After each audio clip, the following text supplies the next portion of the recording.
요즘의 기업들은 어떤 고민이? 성장에 대한 그렇죠. 고민이고요. 사람의 성장하고 굉장히 다르고 쇠락도 겪다가 다시 성장하기도 하고 응집력의 이슈가 있어요. 네, 성어지수 우리 심현보 컨설턴트 전무님하고 두 번째 시간입니다. 정신없이 얘기를 했는데 시간이 후딱 갔는데요. 이제 이어보겠습니다. 그래서 어떻게 전무님은 그러면 컨설팅 그 일을 잘할 수 있느냐 얘기를 하다가 이제 책까지 나왔어요. 자, 근데 이제 기업들이 고민이 있을 때 노크를 하고 찾잖아요. 네. 요즘의 기업들은 어떤 고민이 많아요? 한마디로 얘기하면 이제 이 프로그램도 성어지수잖아요. 네. 기업들도 성장에 대한 그렇죠. 고민이고요. 아, 근데 우선 생존하고 그리고 성장하고 근데 이제 저희한테 아. 오시는 분들 대부분 이제 생존 단계는 많이 지나간. 지나가신 분들이고 음, 이제 성장에 대한 고민인데 기업의 성장은 사람의 성장하고 굉장히 다르고 왜냐면 사람은 거꾸로 성장하는 경우는 없잖아요. 그러니까 키가 작아진다든지 뭐 그쵸. 젊어진다든지. 그러네요. 근데 기업은 작아지기도 하고요. 근데 이제 쇠락도 겪다가 다시 또 이제 다시 성장하기도 하고 네. 또 어떨 때는 굉장히 빠르게 성장하다가 어떨 정체. 때는 정체하다가 그게 이제 다른 점이 하나가 있고요. 두 번째는 기업은 여러 사람이 모인 곳이다 보니까 네. 사람은 한테 없는 이슈가 응집력의 이슈가 있어요. 예. 응집력. 그게 뭐라고 부르든 그게 문화라고 부르든 뭐 조직력. 경영 관리 체계라고 부르든 뭐 엄청나게 많은 단어들이 있는데 가장 쉬운 단어는 저는 응집력이라고 생각을 하고요. 그러니까 응집력을 당연히 모든 기업들이 만들고 싶어 하시죠. 그게 뭐 네, 평가 보상을 잘해야 되나 이렇게 고민하시는데 알고 보면 응집력이 이슈인 경우도 흔하고요. 네. 뭐 하여튼 또 성장이 안 되니까 응집력이 떨어져서 막 그게 이제 닭달걀 이슈처럼 닭이 먼저야 닭이는 먼저야 해서 성장과 응집력 두 가지는 항상 이렇게 이 그건 고전적인 이슈. 예, 네. 문제 안에 있고요. 근데 네. 그게 문제 가장 핵심에 항상 있고요. 네. 항상 있고 그 네. 밖에 이제 그럼 우리가 이번에 중국 시장 마케팅 어떻게 해야 돼요? 예. 그렇게 나오는 것 같고요. 네. 또는 뭐 이번에 저 식품 라인 두 개가 있는데 하나를 더 해야 되는데 매출 추정을 우리가 해보긴 했는데 자신이 없는데 어떻게 생각하세요? 다 성장과 응집력의 이슈가 다 들어가 있는 것 같아요. 네. 그러니까 이제 표면에 보이는 문제 이슈하고 네. 실제로 여기에 이렇게 하세요라고 해법을 제시해서 그 해법이 먹히고 작동이 되려면 그 내부의 응집력이라는 게 제대로 있어줘야 네.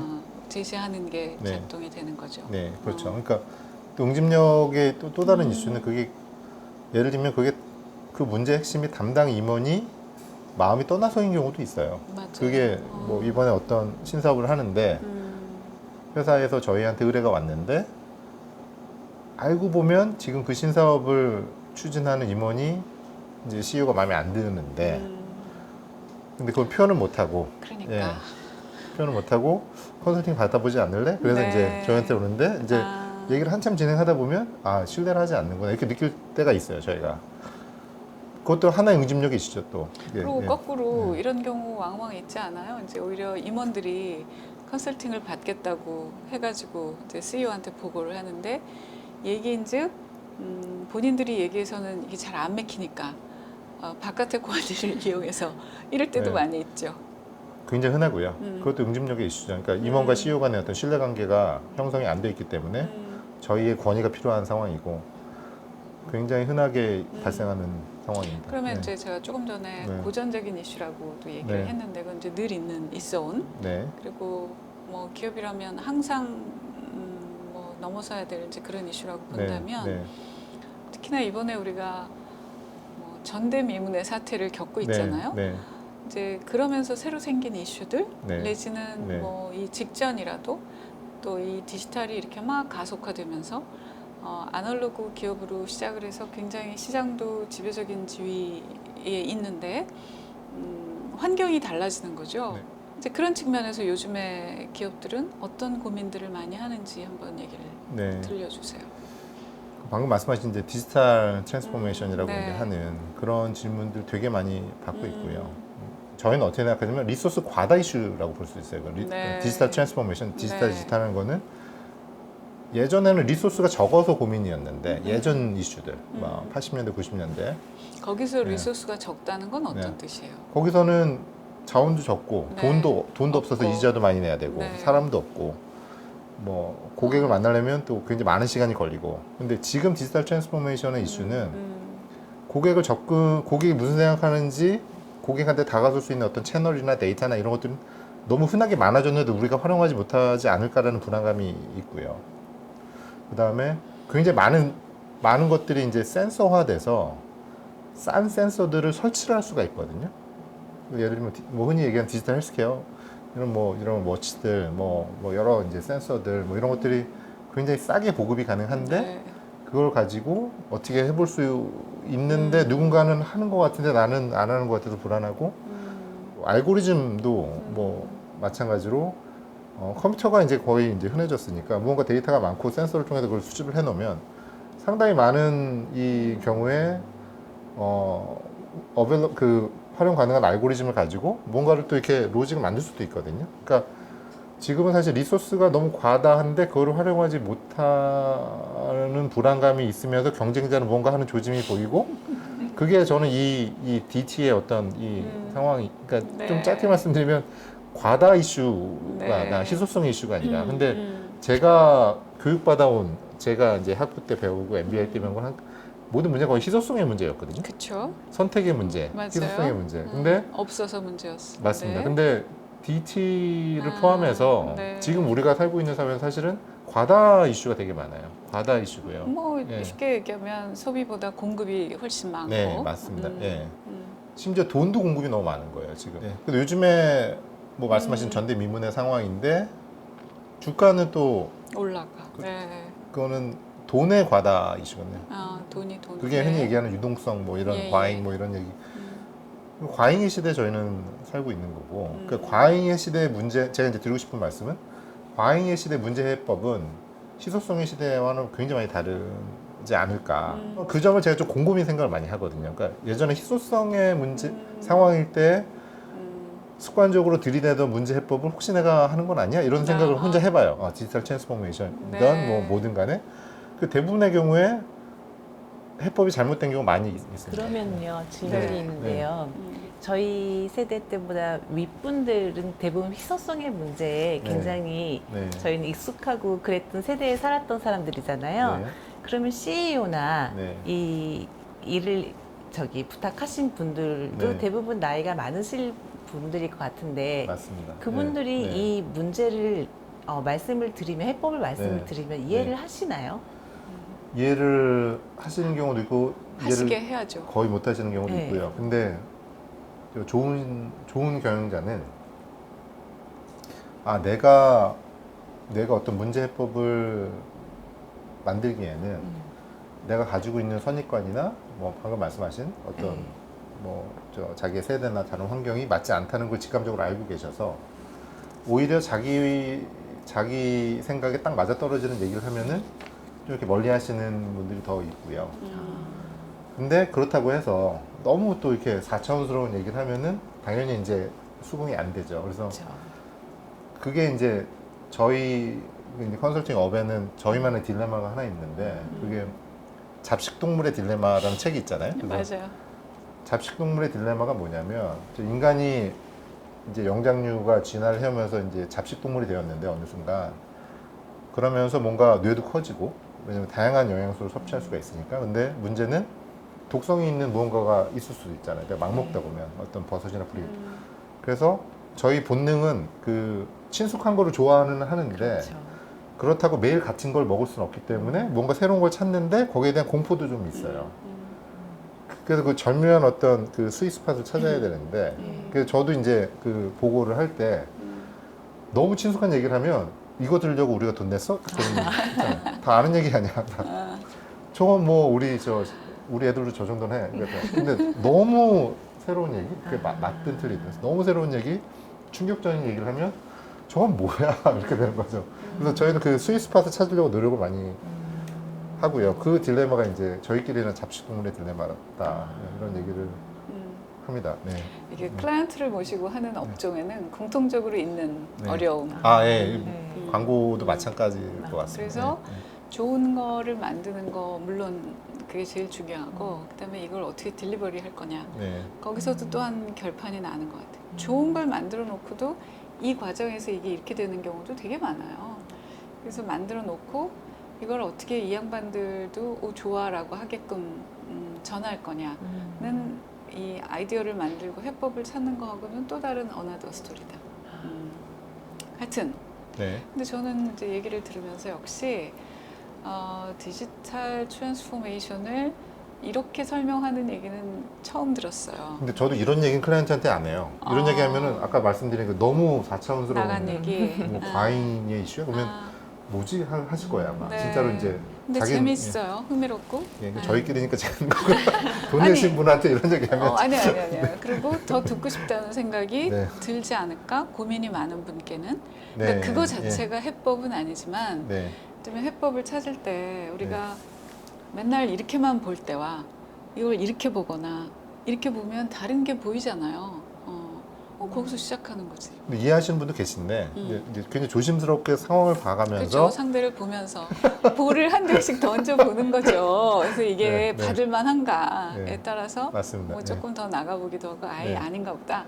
그럼 아예 이제 꺼내지를 않는다든지 네. 이제 뭐 네. 그게 맞춤. 그게 이제 요령인 것 같아요. 네. 근데 이제 저는 또 들으면서 한편 그래 그런 프레임으로 이 문제 정의를 할 수 있겠구나라는 생각도 들면서 한편으로는 그게 결국은 시선의 문제, 아이디어의 문제겠구나. 시선의 문제, 아이디어 문제이기도 하고요. 네. 그리고 이제 그러니까 예를 들면은 우리가 예를 들어서 강아지가 막 100마리가 있는 어떤 뭐 저 들판에서 강아지 한 마리는 눈에 안 띄잖아요. 근데 그 한 마리 강아지 한 마리를 눈에 띄게 하려면 예를 들어서 그 한 마리를 뭐 어떤 빌딩에 콘크리트 시멘트 빌딩에 한 마리가 넣으면 되게 잘 보이잖아요. 그래서 이제 방금 이제 아까 뭐 과잉의 이슈다라고 얘기하는 일부러 이제 그렇게 얘기하는 거는 DT 그러면 이미 굉장히 우리 머릿속에 식상해져 디지털 이미 식상해져 왔거든요. 이제 게으르거든요, 사람이.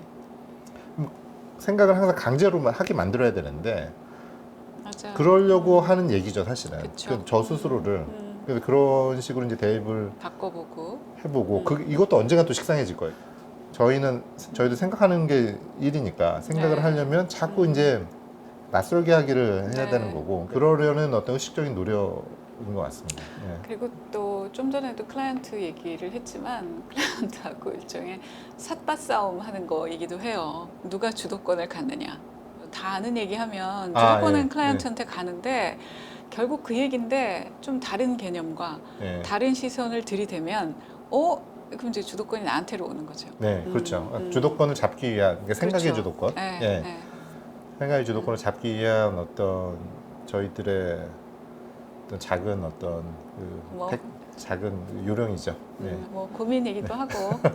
근데 이제 좀 전에 되게 중요한 얘기 하셨는데 늘 하시는 일이 이제 생각을 해서 새로운 걸 내놓고 해법을 내놓고 이런 일을 하잖아요. 그러니까 도대체 그 새로운 생각은 어디 있는 거야? 이제 항상 이런 고민을 할 수밖에 없잖아요.